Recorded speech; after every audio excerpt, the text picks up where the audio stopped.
తాకట్లో ఉన్న మీ బంగారాన్ని విడిపించి ఆ రోజు ఆన్లైన్ రేటుకి కొంటాం. Sharma gold company.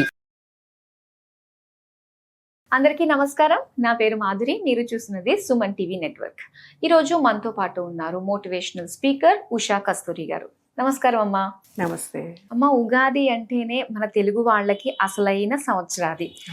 ఆ రోజు మనం ఏం చేస్తే సంవత్సరం అంతా కూడా అదే చేస్తామని చెప్పేసి ఒక నానుడి ఉంటుంది. అసలు ఉగాది యొక్క విశిష్టత, ప్రతి ఒక్కళ్ళు కూడా ఆంగ్ల సంవత్సరం జరుపుకున్నంత ఉత్సాహంగా మన తెలుగు సంవత్సరాన్ని జరుపుకోవట్లేదు అని అనిపిస్తూ ఉంటుంది కొన్ని సందర్భాలు చూస్తూ ఉంటే. అసలు మన తెలుగు వాళ్ళం ఉగాదిని ఏ విధంగా జరుపుకోవాలి, దాని ప్రాముఖ్యత గురించి ప్రతి ఒక్కళ్ళు ఖచ్చితంగా తెలుసుకోవాలి అనుకుంటున్నాం. ఎస్, చాలా మంచి ప్రశ్న, మంచి టాపిక్ కూడా. ఉగాది అంటేనే పండగ పేరు ఉగాది అంటాం, దాన్ని యుగాది అని కూడా అన్నారు. అంటే యుగం కూడా ప్రారంభమైంది అప్పుడు అని కొన్ని పురాణాల్లో చెప్పింది అని అంటారు. ఇప్పుడు మీరు చెప్పినట్టు ఇంగ్లీష్ న్యూ ఇయర్కి తెలుగు న్యూ ఇయర్కి సెలబ్రేషన్ డిఫరెన్స్లో చాలా జోష్లో చాలా డిఫరెన్స్ ఉంటుంది.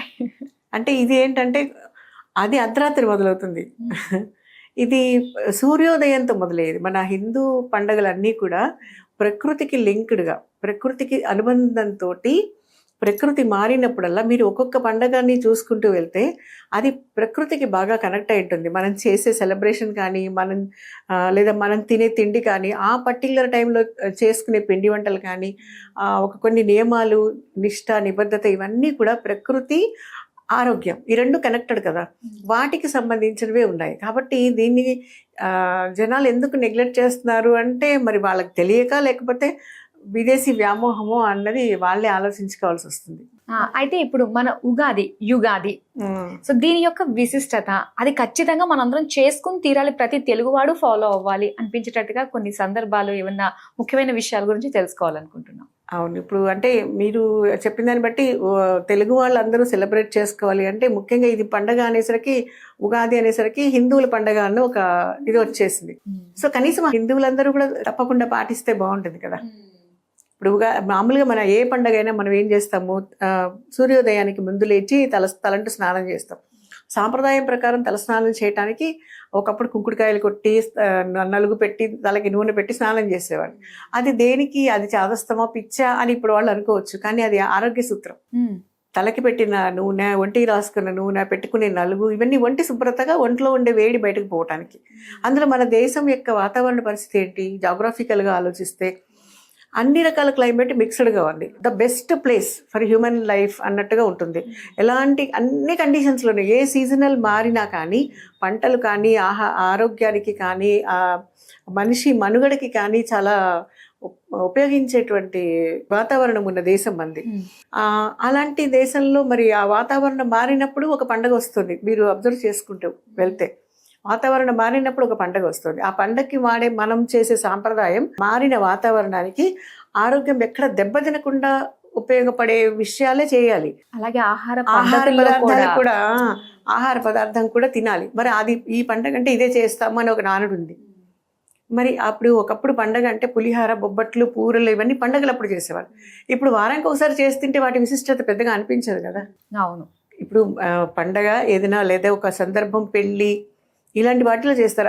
అవి ఒక శుభ సూచకంగా కూడా భావిస్తారు. అసలు ఉగాది రోజు ఏం చేయాలంటారు?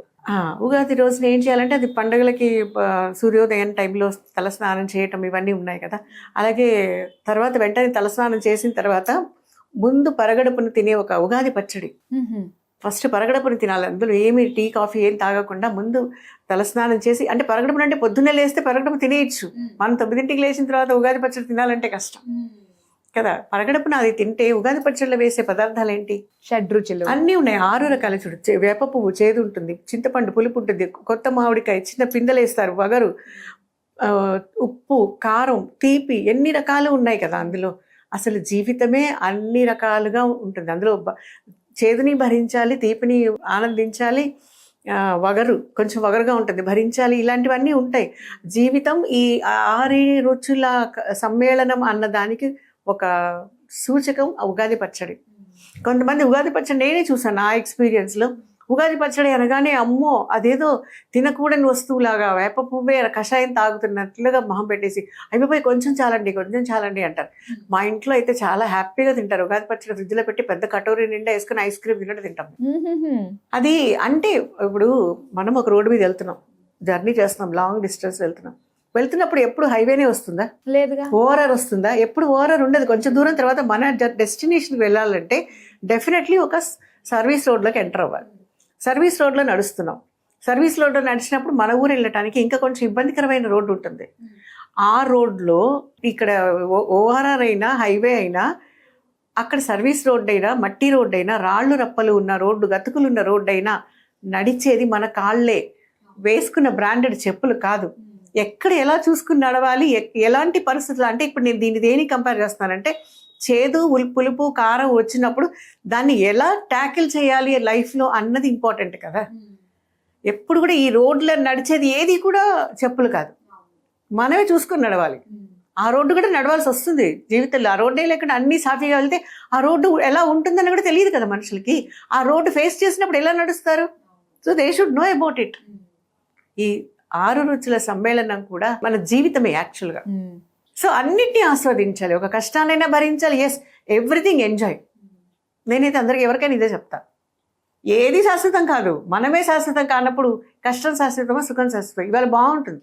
ఇలా అనుకున్నట్లయితే ఏ చిన్న సమస్యలన్నా ఈజీగా ఎదుర్కోగలిగే శక్తి వస్తుంది. ఎలాంటి అవాంఛనీయ డెసిషన్స్ తీసుకోరు ఎవరు, ఎలాంటి నిర్ణయాలకి వెళ్ళరు, ఎవరు కూడా వెళ్ళరు. అది ఒక క్షణంలో భరించే. ఏది కష్టం? సుఖంగా ఉన్నప్పుడు నలుగురిని నువ్వు బతికించగలిగావా?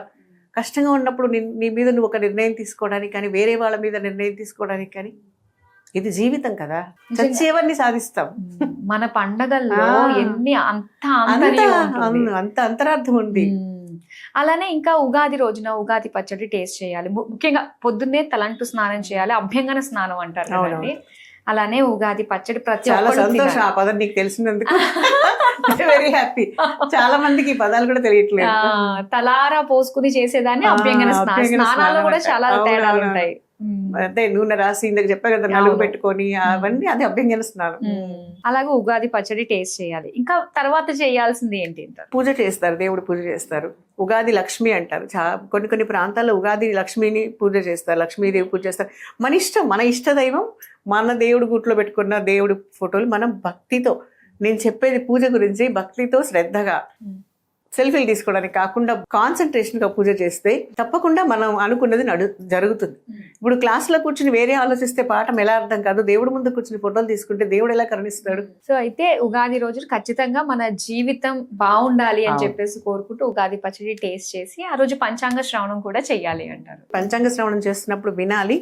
ఏది ఇప్పుడు ఎలా ఉంది, ఆదాయం ఎంత, వ్యయం ఎంత అని ముఖ్యంగా చూసుకుంటాం.